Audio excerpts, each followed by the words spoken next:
మన ప్రభును మన రక్షకుడైన యేసు ప్రభు నామమున మీకు అందరికీ వందనములండి.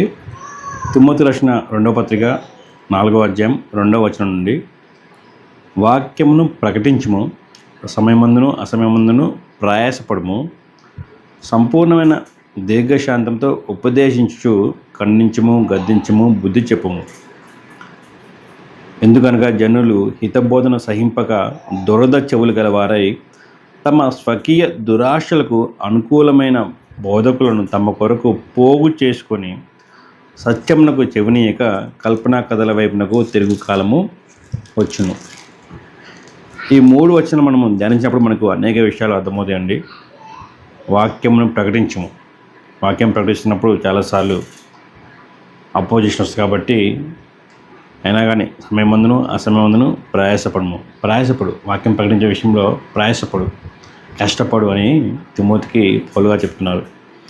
సంపూర్ణమైన దీర్ఘశాంతంతో ఉపదేశించు. వాక్యము ఉపదేశించమంటే ఉన్నదిన్నట్టుగా ప్రకటించం. సంపూర్ణమైన దీర్ఘశాంతంతో ఉపదేశించినప్పుడు మనుషులు వాక్యానికి లోబడతారా, వాక్యం చెప్పినట్టు జీవిస్తారంటే మనుషుల యొక్క స్వభావం ఎప్పుడు వాక్య యుద్ధం వెళ్ళడానికి, తమ స్వకీయ దురాశను నెరవేర్చుకోవడానికి వాళ్ళు వెళ్తుంటారు. కాబట్టి నువ్వు వాక్యాన్ని ఉపదేశించినప్పుడు వాళ్ళు వినరు. కాబట్టి ఏం చేస్తుంటే నువ్వు ఖండించు. వాక్య విరుద్ధంగా వెళ్తున్నప్పుడు ఖండించు. వాక్యం ఏం చెప్తుందో ప్రకటించు. వాక్యానుసారంగా జీవించమని వారిని గద్దించు. కొంతమంది వాక్యాన్ని తమకు అనుకూలంగా మలుచుకొని తమ స్వకీయ దురాశ నెరవేర్చుకుంటారు. అలాంటి వాళ్ళకి బుద్ధి చెప్పు అనేసి చూడండి. ఉపదేశించు అనేసి అన్న తర్వాత ఖండించము, గద్దించము, బుద్ధి చెప్పు అంటున్నాడు 3 సార్లు. అంటే అది చెప్పాలంటే జనాలకి ఇష్టం ఉండదండి. ఖండించబడ్డం కానీ, గద్దించబడ్డం కానీ, బుద్ధి చెప్పబడ్డం జనాలకి ఇష్టం ఉండదు. కాబట్టి ప్రతిసారి తీర్పు తీర్చగలిగిన ఒక వాక్యాన్ని అవుట్ ఆఫ్ కంటెక్స్ట్ పడేసి తమ యొక్క బాధ్యతలను తప్పించుకుంటూ ఉంటారు. తాము వాళ్ళు జీవిస్తున్న వాక్య విరుద్ధమైన జీవితాన్ని సపోర్ట్ చేసుకుంటారు. కానీ న్యాయమైన తీర్పు తీర్చని వాక్యం ప్రకటిస్తున్నప్పటికీ, అంధకారిలో పాల్గొనడానికి వాటిని ఖండించు అనేసి వాక్యం బోధిస్తున్నప్పటికీ అలాంటి వాక్యాలు ఏం తీసుకోరు. వాక్యాల్ని తమకు అనుకూలంగా కొన్ని మలుచుకొని జనాల్ని మోసం చేస్తుంటారు. వాళ్ళు మోసం చేసుకొని ఉంటారు. అందుకనే ఖండించము, గద్దించము, బుద్ధి చెప్పు.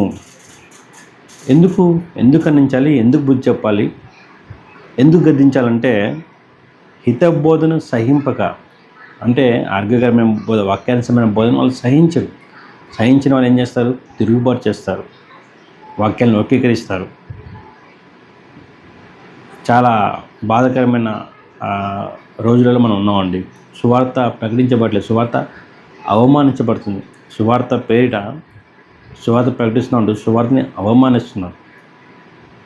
మనము ఈ రోజులో క్రిస్టియన్ని చూస్తుంటే నిజంగా అండి, సువార్త ప్రకటిస్తున్నట్టు సువార్తను తప్పుగా ప్రకటిస్తూ జనాలకి అబద్ధాలు చెప్తూ సంఘాలను నింపుకోవడమే సువార్త ప్రకటించబడడం అనుకుంటూ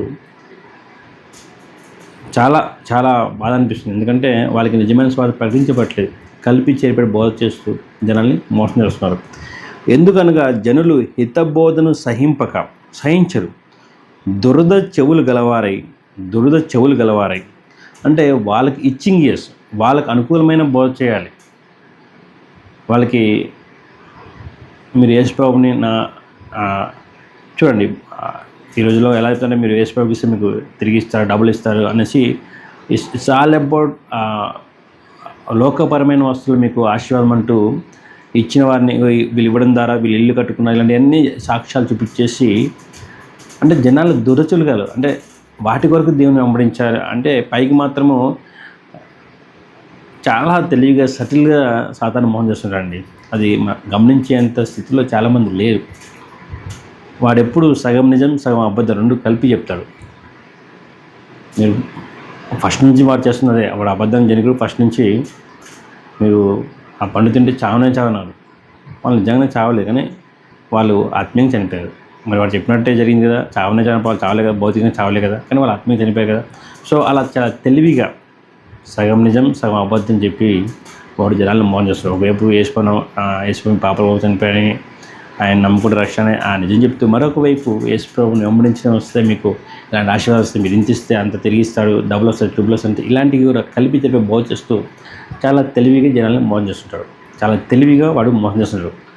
గర్జించే సింహం వల్లే వాడు మోసం చేస్తుంటాడు. అంటే వాడి దృష్టి మొత్తం జనాల్ని నరకానికి తీసుకెళ్ళాం. కాబట్టి వాడు యొక్క టార్గెట్ వాడు చాలా ప్లాన్డ్గా, స్ట్రాటజికల్గా చేస్తాడు. ఎందుకనగా జనులు హితబోధను సహించరు. మనకి అనేకసార్లు ఈ ప్రశ్న వస్తుంది, అబద్ధ బోధకులు అంత దారుణంగా మోసం చేస్తున్నప్పటికీ ఎందుకు వాళ్ళని అన్ని చోట్లండి ఇప్పుడు అసలు ఎంత దారుణంగా మోసం చేస్తున్నారంటే, వాక్యాన్ని వక్రీకరిస్తూ అంత దారుణంగా మోసం చేస్తున్నప్పటికీ ఎందుకు జనాలు వాళ్ళు వెంబడిస్తున్నారు అనే ప్రశ్న మనకి ఎప్పటి నుంచో వస్తుంది. కానీ మనకి దేవుడికి రాయించాడు. ఎందుకంటే వాళ్ళు దురద చెవులు గల వాళ్ళు తమ స్వకీయ దురాశలకు అనుకూలమైన బోధకులను తమ కొరకు పోగు చేసుకొని, సో అబద్ధ బోధకులు అబద్ధ బోధకులు మాత్రమే తప్పు కాదు, అబద్ధపు విశ్వాసులు కూడా వాళ్ళకి అనుకూలమైన బోధకులు తయారు చేసుకుంటారు. అనుకూలమైన బోధకులు తయారు చేసుకొని పోగు చేసుకుంటున్నారు. ఈ మాట వినగానే నాకు తమ కొరకు పోగు చేసుకొని, చూడండి ఒకసారి చిట్టిల్ సతీష్ కూడా 100 మందిని కూడా పోగేసుకోలేని వారు నన్ను అంటున్నారు అంటాడు. అంటే పోగేసుకోవడం అక్కడనే అర్థమవుతుంది. చిట్టిల్ సతీష్ ఒక సాతాను సంబంధి, కొన్ని లక్షల మందిని నరకాన్ని తీసుకెళ్తున్నారు. చాలామంది అంటున్నారు, నువ్వు ఎందుకు చిట్టిల్ సతీష్ మీద అన్నిసార్లు చేస్తున్నావు, ఆయనంటే కోపం. అంటే ఆయనంటే కోపం కాదండి, నాకు వాక్యం మీద ఉన్న ప్రేమ. వాక్యాన్ని వక్రీకరించేసి అన్ని లక్షల మందిని నరకాన్ని తీసుకెళ్తుంటే మౌనంగా ఉంటే దేవుడు తీర్పు దిన నన్ను అడగడా నువ్వేం చేస్తున్నావు, నీకు ఇచ్చిన నాలెడ్జ్ని బట్టి నువ్వు అంతమందిని నరకానికి వాడితో పాటు తీసుకెళ్తుంటే నువ్వు మౌనంగా ఎలా కూడా నన్ను అడుగుతుంది ఏం చెప్పాలి? సో ఇది చిట్టిల్ మీద కోపం కాదు, వాక్యం మీద ఉన్న ప్రేమ అంతే. తమ స్వకీయ దురాశలకు అనుకూలమైన బోధకులను తమ కొరకు పోగు చేసుకొని సత్యమునకు చెవినీయక, సత్యానికి అసలు వీళ్ళు వాక్యం ఏం ప్రకటిస్తుంది దాని పట్ల అసలు దృష్టి లేదండి. ఈ జీవితకాలం మట్టిగా మనం క్రీస్తుని దూషించిన ఎలా మనుషులందరికంటే దౌర్భాగ్యమైన వాక్యం స్పష్టంగా చెప్పి, ఈ లోకంలో నాకేం వస్తుంది క్రీస్తుని వెంబడిస్తే, ఈ లోకంలో నాకు నేనేం సంపాదించుకున్నానని ఒకడు లోకమంతను సంపాదించుకుంటే ఆత్మను కోల్పోయిన ప్రయోజనమైన వాక్యం వస్తే, ఇక్కడ మాత్రం వీళ్ళందరూ ఈ లోకం నేను సంపాదించుకుంటాను, ఈ లోకం పేరు ఈ లోకం డబ్బు సంపాదించుకోవాలి అంటే నేను ఎంత ఇచ్చినా దేవుడు అంత తిరిగిస్తాడు. ఇది ఒక వ్యాపారంగా చేస్తూ ఎంత బాధాకరమైన విషయం అంటే, సువార్త పేరిట వ్యాపారం చేస్తున్నానండి. దేవుని అవమానిస్తున్నారు. చాలా బాధ అనిపిస్తుంది, చూసినప్పుడు నాకు చాలా బాధ అనిపిస్తుంది. కానీ సత్యములకు చెవునీయక అంటే చూడండి, కల్పనా కథలు నేను మొన్న ఆల్రెడీ ఎక్స్ప్లెయిన్ చేశాను. చిట్టిల్ సతీష్ డబ్బుల కొరకు ఎలాంటి కల్పనా కథలు చూపిస్తుంటే, ఒక ముసలాయన కొడుకుల దగ్గరికి వెళ్ళాడు, ఆయన తిరస్కరించారు. అప్పుడు కూతురు దగ్గరికి వెళ్ళాడు, అంటే ఆయనకి డబ్బులు అవసరం అన్నమాట అనేసి అప్పుడు కూతురు దగ్గరికి వెళ్తే కూతురు డబ్బులు ఇచ్చేసరికల్లా, నేను డబ్బుల కొరకు కాదమని వచ్చింది, నీ హృదయంలో నాకు డబ్బులు ఇస్తావులని టెస్ట్ చేయడానికి వచ్చాను, కాబట్టి ఈ డబ్బంతా తీసుకో, నా దగ్గర ఆల్రెడీ చాలా డబ్బు ఉంది, ఆ డబ్బు వేయడం కోసం మీరు ప్రశ్నించారు, కాబట్టి మీరు ఎంత ఇస్తే దానికి 100 రెట్లు 1000 రెట్లు దేవుడు ఇస్తారంటూ, అంటే ఎమోషనల్ మ్యానిపులేషన్. ఈయనకి డబ్బులు అవసరం, దాని కొరకు ఒక కల్పన కథ చెప్పేసి జనాలు మీ దగ్గర ఉన్నదంతా ఇచ్చేయండి, ఒకసారి ఉన్నదంతా ఇచ్చేసాను అనేసి అసలు అది మీ బంగారము అంటే చాలా తెలివిగా అడుగుతుందండి. చాలా తెలివిగా వాళ్ళు అప్పుడు బంగారం అన్ని ఇచ్చేసారు దేవుని కొరకు, మీరు కూడా మీ దగ్గర ఉన్నదంతా ఇచ్చేయండి దేవుని కొరకు అంటూ చాలా తెలివిగా మోసం చేస్తుంది జనాన్ని. అంటే వాక్యంతో కాంటెస్ట్తో పని లేదండి. దేవుని ఇల్లు అని పేరిట వాళ్ళు భయంకరంగా దోచుకుంటున్నారు. ఇలాంటి కల్పన కథలు చూపిస్తూ పదే చూపిస్తూ వాళ్ళ దగ్గర నుంచి అసలు చాలా బాధ అండి, చాలా బాధ. వాళ్ళ దగ్గర అసలు చిట్టిల్ సతీష్ దగ్గరికి వెళ్ళే ఒక వ్యక్తి ఒక స్థానిక సంఘానికి వెళ్ళాను, అక్కడ 50 మంది ఉన్నారనుకోండి. అక్కడ అతను ఇక్కడ ఎవరైతే ఉన్నారో వాళ్ళు మీరు టోకెన్స్ తీసుకుంటే నాతో ఒకసారి భోజనం చేసి టోకెన్ కాస్ట్ అది ఆ డబ్బులను వాడతా టోకెన్ కాస్ట్ 500 1000 అని చెప్పిన అనుకోండి, ఇమ్మీడియట్గా అంటాడు 100 మంది ఉన్నారు నీ సంఘంలో, నువ్వు అసలు ఇలా టోకెన్స్ సిస్టమ్ పెట్టేసి అది ఒక సేవకుడితో భోజనాలంటే ఇలా టోకెన్స్ అన్ని తీసుకొని ఇట్లా చేయాలా, ఇది అసలు యేసు ప్రభు శిష్యుల పాదాలు అడిగారు, నువ్వేం నేర్చుకున్నావు అనేసి అక్కడ అంటాడు. మరి ఇక్కడ వచ్చిన తర్వాత ఈ స్వకీయ దురాశ అన్నమాట సెలబ్రిటీ. ఇక్కడ మాత్రం సెలబ్రిటీ కల్చర్ అనేది వీళ్ళకి అంధత్వాన్ని కలిగేస్తుంది. వీళ్ళు తిరిగి జన్మించబడిన వ్యక్తులు కాదు. ఈ చిట్టిల్ టెంపుల్, ఈ కల్వ టెంపుల్ వీళ్ళు తిరిగి జన్మించబడిన వ్యక్తులు కాదండి, దేవుని అవమానిస్తున్న వాళ్ళు. కల్పన కథల వైపునకు తిరుగు కాలము వచ్చును. కల్పనా కథలండి. కల్పన కథలు చాలా సార్లు ఈ పిట్టకథలు ఉంటుంది. దేవుడు నాతో మాట్లాడి చెప్పే అబద్ధాలు భయంకరం, అసలు వాక్యంతో సంబంధం ఉండవండి. చిట్టిల సతీష్ ఎందుకు ఇతని పేరు నేను చాలాసార్లు చెప్తానంటే, క్రిస్టియానిటీ మొత్తం అంటే ఇతర మతస్థులందరూ ఇతన్నే ఒక క్రిస్టియానిటీ ఎగ్జాంపుల్గా చూస్తున్నారు. ఇతర మతస్థులందరూ ఇతను చేసిన మోసాలు ఇవన్నీ వాళ్ళు గమనించినప్పుడు క్రిస్టియానిటీలో మొత్తమే ఇప్పుడు అందరు చూస్తారు, ఇతని లైఫ్ ఇవన్నీ చూస్తున్నారు. సో క్రిస్టియానిటీ మొత్తము వాళ్ళకి అంటే వాళ్ళకి సరైన జ్ఞానం ఉండదు. ఇలాంటి వాళ్ళు క్రూరమైన తోడలు మోసం చేస్తున్నారు కానీ వాళ్ళు ప్రశ్నించలేరు. వీళ్ళ మతం ఆ విధంగా వాళ్ళని ఒక అంధత్వంలో ఉంచింది అనేసి ఇతర మతస్థులు అనుకుంటున్నారండి. చాలా బాధకరం. కానీ నిజమైన సువార్త వాళ్ళకి తెలియదు. నిజమైన సువార్తకు అడ్డుగా ఉన్న వాళ్ళు ఈ క్రూరమైన తోడేళ్ళు. అందుకే వాక్యము ఖండించము, గద్దించము, బుద్ధి చెప్పుము అనేసి ఎందుకు చెప్తుందండి? ఎందుకంటే మనము సువార్త ప్రకటించమైనప్పుడు నిజమైన సువార్తను అంగీకరించడానికి మనసు రాదు. సువార్త ప్రకారం జీవించడానికి మనం ఒప్పుకోము, వాక్యాలను అంగీకరిస్తాము. మనము అది హ్యూమన్ నేచర్ అండి. ముఖ్యంగా ఈ అబద్ధ బోధను వెంబడించే వాళ్ళు హితబోధను సహించలేరండి. వాళ్ళు సహించక ఏం చేస్తారంటే వాళ్ళకి ప్రామాణికం లోకంలోనే ప్రామాణికం. వాళ్ళు ఎప్పుడైనా వాక్యాలు చూసి మాట్లాడతారండి. ఎంతసేపు దేవుళ్ళు లేకుండా కొన్ని లక్షల మంది ఎలా వెంబడిస్తారు, దేవుళ్ళు లేకుండా వాళ్ళు అంత ఆశ్రయం దేవుళ్ళు లేకుండా వాళ్ళని ఎంతమంది వెంబడిస్తారు, నిన్ను ఎంతమంది వెంబడిస్తారు. ఇవన్నీ ప్రమాణికం, వాక్యం కదా ప్రమాణికం. మరి నోవా సువార్త ప్రకటించినప్పుడు ఎంతమంది రక్షింపడండి? నోవా ప్రకటించబడినప్పుడు. సో రక్షింపడం అనేది దేవుని అసలు వీళ్ళకి చాలా లో ఐక్యూ అండి. వాళ్ళ స్టేజ్కి వెళ్ళి చెప్పడం అంటే చాలా కష్టమవుతుంది. ఎందుకంటే వాళ్ళకి బేసిక్ అండర్స్టాండింగ్ స్క్రిప్చర్స్ వాళ్ళకి లేదు కాబట్టి. మీరు ఎంతమంది రక్షించారని అంటారు. రక్షించుకున్న దేవుడు కదండి. నోవా ప్రకటించినప్పుడు పెద్దగా ఎవరు రక్షింపలేదు, పేతురు ప్రకటించినప్పుడు రక్షింపడు. అంటే ఇప్పుడు నోవాలో లేదు, పేతురు లేదు, అది దేవుడు చేసే కార్యం. కానీ ఇక్కడున్న వాళ్ళు ఎవరు రక్షింపడితే వాళ్ళకి నిజమైన మారు మనసు ఉంటే ఇలాంటి అబద్ధ బోధకులను వాళ్ళు తిరస్కరించేసి వాక్యానుసారంగా జీవించడానికి ప్రయత్నం చేస్తారు. కానీ వాళ్ళకి లేదండి. చాలా బాధకరం. సువార్తను అవమానిస్తాం. ఒకవైపు ఈ కార్పొరేట్ చర్చెస్, మరొక వైపు సువార్త ప్రకటించకుండా డ్రామాలు చేస్తూ, స్వస్థతలపేట మోసాలు చేస్తూ, పబ్లిక్ మీటింగ్స్ పెడుతూ స్వస్థతలపేట మోసాలు చేస్తూ అదే సువార్తగా ప్రకటించాం. మరొకవైపు రాజప్రకాష్ పాల్ ఇలాంటి వాళ్ళు వర్షిప్ పేరుతో అల్లర్లు గంతులు వేస్తూ అదే సువార్తగా. సో లోకస్తులకి నిజమైన స్వార్థ ప్రకటించకుండా ఇలాంటి అబద్ధ బోధకులు కల్పించేపటి బోధ చేస్తూ జనాల్ని మోసం చేస్తున్నారు. వీళ్ళు వెంబడించే వాళ్ళు మనం హితబోధన అంటే ఆరోగ్యకరమైన అంటే సౌండ్ డాక్స్ని టీచ్ చేసినప్పుడు వాటిని సహించకుండా మన మీద తిరుగుబాటు చేస్తున్నారు. చాలా బాధాకరం. సత్యమునకు చెవునీయక కల్పనా కథల వైపు తిరుగుకాలం వచ్చింది. కల్పనా కథలు నేను చాలాసార్లు చెప్పాను, చిట్టిల సతీష్ని చాలాసార్లు చెప్పాను. 52 రోజుల్లో దేవుడు నన్ను మందిరం కట్టమన్నాడు అనేసి జనాలు చాలా దారుణంగా మోసం చేశాడు. ఇప్పుడు అదే చిట్టిల టెంపుల్కి వెళ్ళే వ్యక్తి ఒక స్థానిక సంఘానికి వెళ్ళినప్పుడు అక్కడ వ్యక్తి చెప్పాను అనుకోండి, 52 రోజుల్లో నన్ను దేవుడు మందిరం కట్టమంటే ఇమీడియట్గా నేమియా కట్టింది గోడలు మాత్రమే. అయినా నేమియా 52 రోజులు కట్టలేదు, కడుతూ వెళ్తే 52 రోజుల్లో అది అయిపోయింది. అది నేమియా చెప్పాను. మిగతా అపోస్తులు ఎవరు కూడా ఈ విధంగా మందిరాలు పెట్టడం మోసాలు చేయలేదు. మందిరాలు కట్టమనేసి డబ్బుల కోసము జనాల్ని దేవుడు నాతో మాట్లాడాలంటే అబద్ధాలు చెప్పలేదు. అయినా నూతన నిబంధన ప్రకారము మందిరం అంటే ఏంటి? మనమే దేవుని ఆలయం అని ఉంది, ఆత్మ మందిరం కట్టపరచడం ఉంది. కాబట్టి నీకు వాక్యం తెలియదు అనేసి ఒక చిన్న సంఘానికి వెళ్తే అలా అంటారు. అదే చిట్టిల దగ్గర రాగానే లెక్కలు మారిపోతాయి. లక్షల మంది ఆయన వెంబడిస్తున్నారా? దేవుడు ఉంటే అంతమంది వెంబడిస్తారు. ఇక్కడ వీళ్ళకి వాక్యం ప్రామాణికం కాదు. వీళ్ళకి కొన్ని వాక్యాలు తెలియక తెలిసి వీళ్ళు కావాలని స్వకీయ దురాశ ఈ సెలబ్రిటీ స్టేటస్ అనేది వీళ్ళకి చిట్టిల సతీష్ సెలబ్రిటీ స్టేటస్ అనేది వీళ్ళకి అంధత్వాన్ని కలిసింది. అది ఆ విధంగా డబ్బులు వేరే ఎవరన్నా పాస్టర్ అడిగితే చిట్టిల సతీష్ అడిగినట్టు ప్రతి ఆదివారము డబ్బని అనే ప్రస్తావన లేకుండా అసలు ముంచు. ఆ విధంగా వేరే వ్యక్తి అతను డబ్బాశ ధనాపేక్ష అంటారు. అదే ఇతను అడిగితే మాత్రం ఆశీర్వాదం ఉంటారు. ఎందుకంటే స్వకీయ దురాశలు అనేటివి వారికి అంధత్వాన్ని కలగజేశాయి. అంటే వాళ్ళు సత్యాన్ని చూడలేకుండా, ఎందుకంటే వాళ్ళు సత్యమునకు చెవి ఇయ్యట్లేదు, కల్పనా కథల వైపే వాళ్ళు తిరుగుతున్నారు.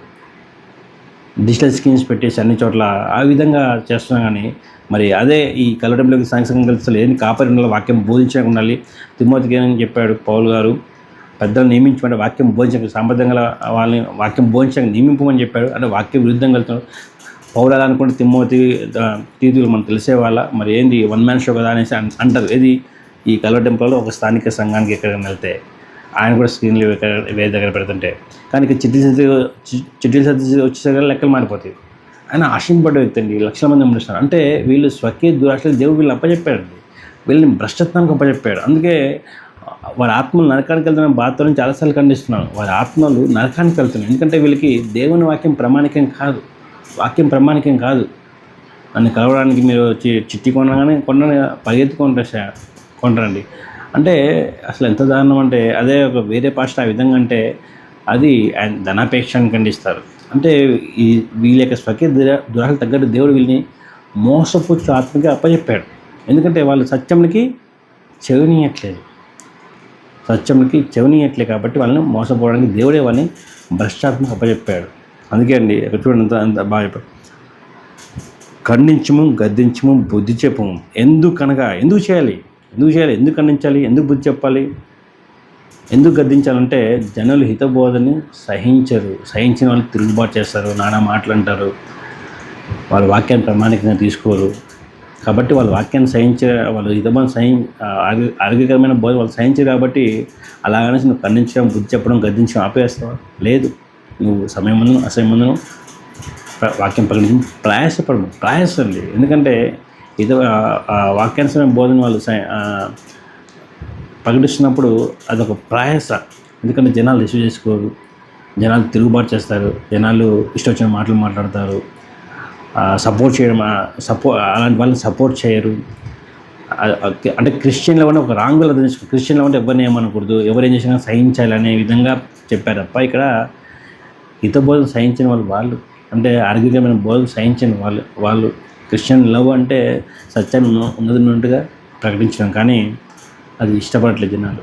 చాలా బాధాకరమైన రోజుల్లో మనం ఉన్నాం. కాబట్టి మన విశ్వాసం ఇష్టం అది నిజమైన విశ్వాసమా లేకపోతే అబద్ధ విశ్వాసం? వీరిలాగా ఈ అబద్ధ బోధకు వెంబడిస్తున్న వాళ్ళగా అబద్ధ విశ్వాసం అనేది మనల్ని మనం పరీక్షించుకోవాలి. పౌలు గారు కొరింథీయులకు మీ విశ్వాసం నిజమైన కాదు మీరు పరీక్షించుకొని అంటారు. కాబట్టి ఇలాంటి వాళ్ళని వెంబడిస్తాం, పరీక్షించుకోండి. ఇది నిజమైన విశ్వాసం కాదు. నిజమైన విశ్వాసం అంటే అలాంటి అబద్ధ బోధకులను వెంబడిస్తారు. కాబట్టి వీళ్ళంటి వారి గురించి ఖండించము, గద్దించము, బుద్ధి చెప్పనేసి పౌలు గారు తిమోతికి చెప్తున్నారు. కాబట్టి ప్రతిదీ వాక్య పేలులో పరిశీలించండి. కల్పనా కథల వైపు తిరిగి కాలం వచ్చింటే వచ్చిందని మన కళ్ళ ముందే చూస్తున్నాం. ఎందుకు ఇంతమందిని కొన్ని లక్షల మంది ఎందుకు ఇలా అబద్ధ మోసాలు చేస్తున్నాం మనకు స్పష్టంగా అర్థమైంది. వాళ్ళని ఎందుకు గమనిస్తుంటే అది అబద్ధపు విశ్వాసం తప్పేనండి. అక్కడ చూడండి ఏముందో, తమ స్వకీయ దురాశలకు అనుకూలమైన వీళ్ళ స్వకీయ దురాశకు అనుకూలమైన వాడే ఈ చిట్టిల సతీష్ కానీ, ఈ టచ్పేట మోసాలు చేసే బెల్లంపల్లి ప్రవీణ్ కానీ, రామతేజ కానీ, వీళ్ళందరూ ఈ జనాలు వెళ్తున్నారంటే జనాల తప్పు కూడా ఉందండి. కేవలం అబద్ధ బోధకులే కాదు, జనాల తప్పు కూడా ఉంది. కాబట్టి అలాంటి అబద్ధ బోధకులకి అలాంటి విశ్వాసాలే, వాళ్ళ విశ్వాసాలు అనలే మనం. వాళ్ళు నిజంగా రక్షింపడే వాళ్ళు నిజంగా వాళ్ళ ఆత్మకార్యం జరగలేదు. కాబట్టి వీళ్ళు ఆత్మకార్యం జరిగిందో లేదనేది వాక్యపిల్లో ప్రతి ఒక్కరు, నేను కూడా I'm not exception. Even I have to examine myself in the light of the scriptures. వాక్యపిల్లు నన్ను నేను పరీక్షించుకోవాలి. ఎందుకంటే దేవునితో ఆటలాడడం అనేది దేవుడు ఎంత మాత్రమో ఇష్టపడ్డు. ఆయన ఇంత శ్రేష్టమైన వాక్యం ఇచ్చిన తర్వాత మనం ఇష్టం వచ్చిన జీవిస్తామంటే మనం రెండింతలు నరక పాత్రలు మొత్తం అలా లేదు. మనం అలా జీవించడానికి లేదు. కాబట్టి ప్రతిదీ వాక్యపిల్లలో పరిశీలించండి. ప్రభు కృపతో ఉండగాక.